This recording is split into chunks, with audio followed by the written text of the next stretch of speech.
Eu imagino que Samuel, como profeta, fala: não estou entendendo. Jessé diz que todos os filhos estavam aqui. E Deus não escolheu nenhum. E ele disse: eu não tenho escolhido nenhum desses. E aí então ele faz aquela pergunta que eu imagino preocupado dependendo da resposta. Mas acabou-se os mancebos. Não tem nenhum filho mais fora esses. Aí agora então Jessé vai lembrar e diz: não, tem o menor, Davi, que está cuidando lá das ovelhas. E aí chama ele. E agora então quando Davi entra, Deus diz para Samuel: unge, porque eu tenho escolhido a este. E agora é onde nós lemos que quando então Samuel unge a Davi, na sequência acontece o quê? E é isso que eu quero falar. Acontece o quê?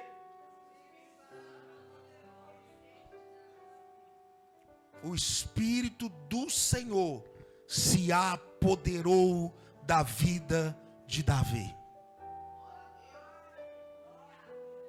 Aquele menino que ninguém dava crédito, aquele menino que nem o pai lembrou, os irmãos não lembrou. A partir desse momento, ele passou a ser cheio da graça de Deus. A vida dele muda, a história dele muda, porque o Espírito do Senhor se apodera da vida desse menino.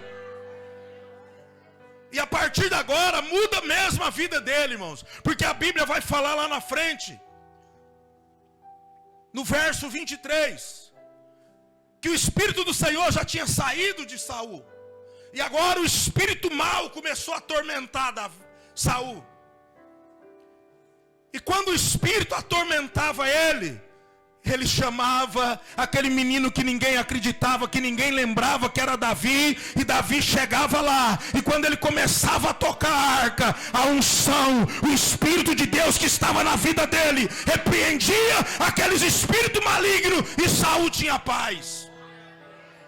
Não era mais apenas um menino, mas era um menino cheio do poder de Deus. O Espírito de Deus era sobre a vida dele. Agora nós vamos lá para o capítulo 17, o verso 26. Nós vemos quando Davi vai levar comida para os seus irmãos. Então, quando ele orava pelo Saul, nós vemos aqui um menino agora cheio, repita comigo, de autoridade. Autoridade para orar, autoridade para repreender o espírito maligno. Agora no verso 26, nós vemos um Davi que conhecia o poder do seu Deus. Ele já sabia quem era Deus. Nós vemos que até aquele momento, ninguém em Israel se posicionou com autoridade, com confiança e com conhecimento de quem era o Deus de Israel. E Davi aqui no verso 26 do capítulo 17, ele se posiciona como conhecedor do Todo-Poderoso. Como quem sabia quem era o seu Deus. Quando ele chega, vê tudo que está acontecendo ali. Golias e o povo afrontando o povo de Deus. E Davi, como quem conhecia o seu Deus, ele declara uma palavra e diz: quem é esse incircunciso para afrontar o Deus Todo-Poderoso, o Deus dos exércitos? Ou seja, ele se posiciona e fala: quem é esse aí que ousa afrontar o Deus que eu sirvo, que é o Todo-Poderoso? Então aqui Davi, ele se apresenta como quem conhece o poder, a grandeza de Deus, quem tinha contato, quem sabia o que o seu Deus era capaz de fazer. Não era mais um menino, mas era alguém cheio do poder de Deus.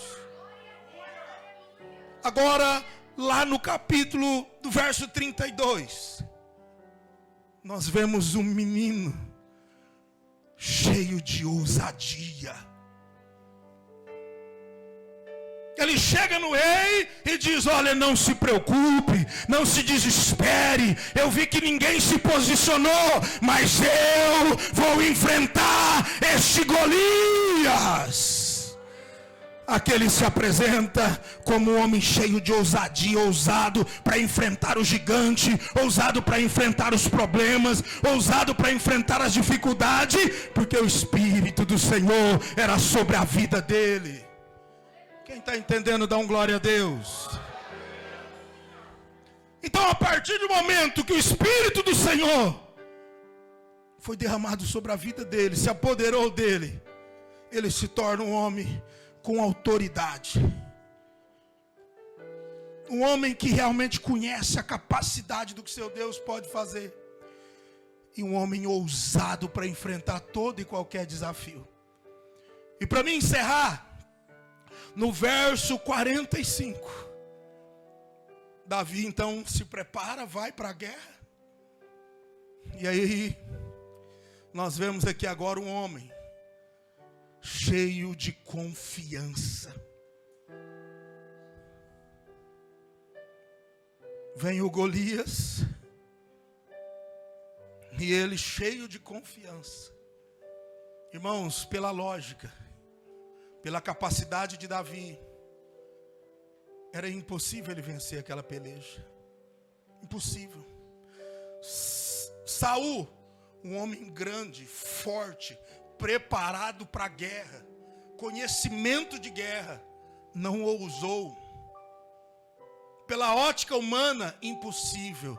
Mas quando você tem o Espírito Santo de Deus sobre a sua vida, você confia que a vitória vem do Senhor Jesus. E ele olha para aquele Golias e diz: você vem a mim com espada, com escudo e com lança, mas eu, como confio no Senhor, eu vou a ti em nome do Senhor dos Exércitos. Confiança no Deus dele, não foi pela tua capacidade, mas foi na confiança do Todo-Poderoso.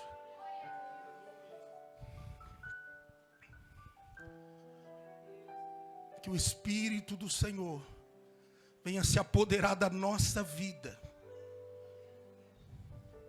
E que possamos ser pessoas de autoridade. Que possamos conhecer que o seu Deus é o Todo-Poderoso. A luta pode ser grande, o levante pode ser grande, o desafio pode ser grande, mas é nada perto do teu Deus. Que possamos ter ousadia em meio aos gigantes que se levantam. Ter ousadia para enfrentá-los. E confiança. Vamos partir para cima porque confiamos quem é o nosso Deus. Quem está conosco. Amém? Esta é a palavra que eu quero deixar para o teu coração, porque eu já não tenho tempo. Que o Espírito do Senhor se apodere das nossas vidas. Que o Espírito do Senhor se apodere sobre a vida dos diáconos nessa noite. Que o Espírito do Senhor se apodere sobre a vida dos presbíteros que serão consagrados aqui nessa noite. Que o Espírito do Senhor se apodere na evangelista que vai ser consagrada aqui nessa noite. Amém?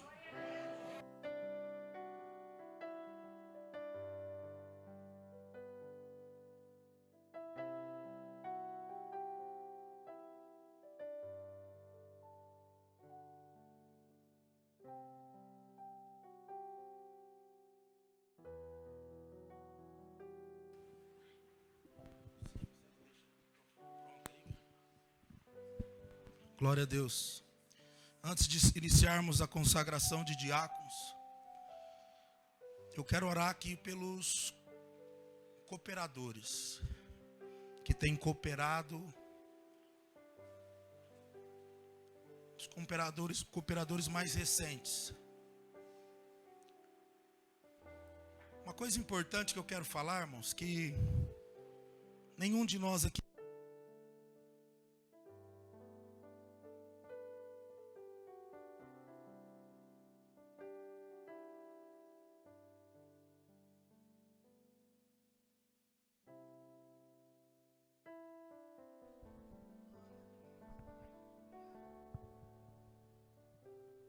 Nenhum de nós Deus chamou para a gente ser membros de banco.